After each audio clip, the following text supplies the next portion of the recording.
Hey guys, John Bellamy here. Listen, I wanted to share this strategy that we've just been running for one of our clients, where it involves not only utilizing polls, but also an email promotional campaign from that perspective. So our client is in the sales performance area, and particularly what they look at there is a lot of assessments and technology in order to make sure that they're identifying a lot of A players in the marketplace for the clients that they operated in. So what we did here was we utilized a promotional email campaign as one point of driving traffic and leads and getting engagement there. And then we also utilized as a starting point to drive engagement online via LinkedIn was a LinkedIn poll. So let's just focus on the email campaign first. So what we did was the client Mike had put together a case study, and it was all around essentially a particular client that he had worked with who had a sales team of 29 sales team members, and the case study was about a 10-minute video just running through the process. So that was sort of our promotional piece that we drove all the traffic through to, and then those contacts who then actually clicked on the link and viewed the case study, we then went and put them into a follow-up campaign whereby Mike can then start to follow up, engage from that perspective. So from that email campaign, the great thing was we were able to split out existing customers as well as prospective customers.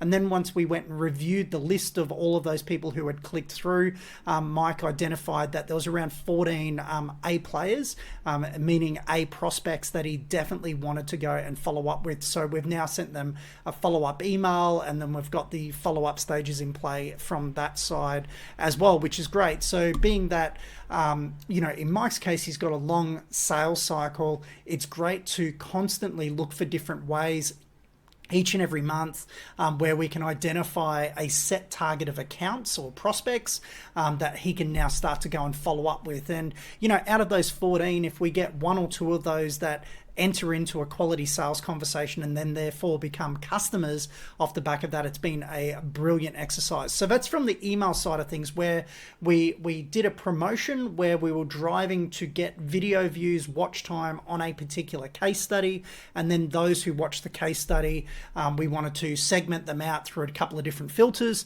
and then identify some high quality A-class leads for Mike to go and follow up.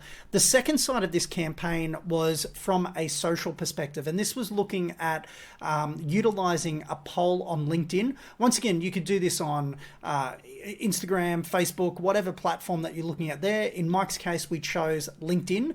So over the last 12 months, we've been driving quite focused energy towards hyper targeting and building Mike's connections in very specific roles like VP of sales across all of these different industries and that. So the goal was, okay, how could we post a LinkedIn poll, pose a question to that LinkedIn poll, and then have 3 very simple answers for people to take, like a yes, no, maybe from that side.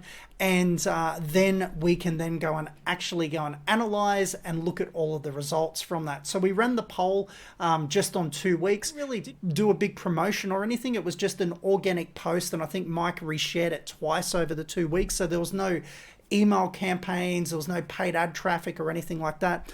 And we're just analyzing these results earlier today, and he had 51 people engage in the post.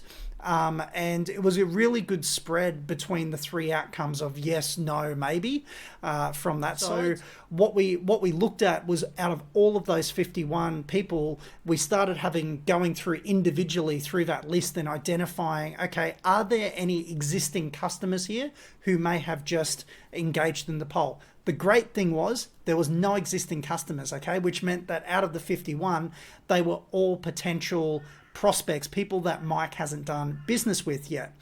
So what we did was we went again one by one through all of these people, and we went, okay, well, based on our certain metrics and variables in there of who is a quality prospect that we really want to go and reach out to and follow up with, we identified that there was 45 out of the 51 that were either in the yes, no, or maybe column.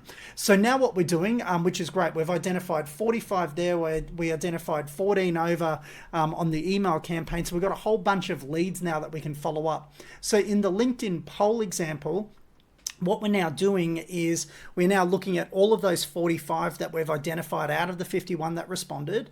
And based on their response, we now have a structured follow-up message that's going to spark some curiosity and conversation within these people. So I just wanted to share that with you, because if you're looking to generate leads, it's not all just about email. It's not all just about social media posts. It's not all just about, paid ads. There's like so many different ways that you can start to drive conversations and engagement and ultimately lead gen within your small service-based business. And this was just a couple of examples from one of our clients, Mike, this morning. Listen, I trust you find that of value. And if you've got any questions at all, if you'd like to see some more insights into what we're talking about here, just reach out. I'd happy to have a chat with you or share some more information with you. It's John Bellamy here. Have a great day. Talk soon. Bye for now.